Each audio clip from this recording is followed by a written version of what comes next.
We live on a magnificent planet that provides us with air, water, food and energy, all that is needed for life to flourish.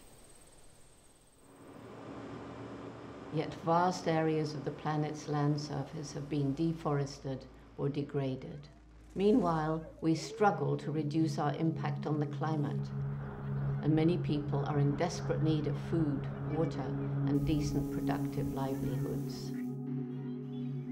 The Global Partnership on Forest and Landscape Restoration has estimated there are more than 2 billion hectares worldwide where the potential for restoration is high.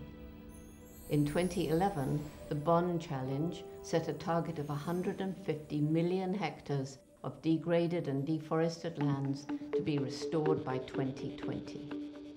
This is good news for communities and enterprises around the world that need the goods, services, and other benefits that these restored hectares can provide.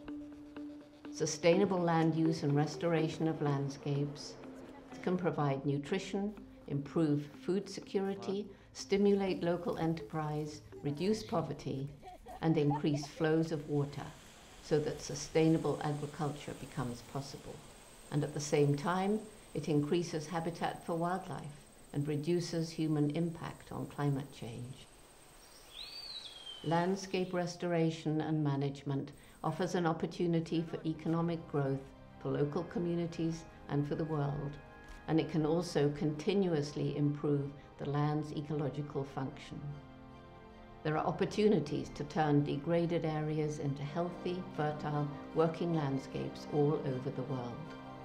Together, we can revitalize and transform the Earth's vast, degraded and deforested places to meet the needs of people and the natural world now and into the future.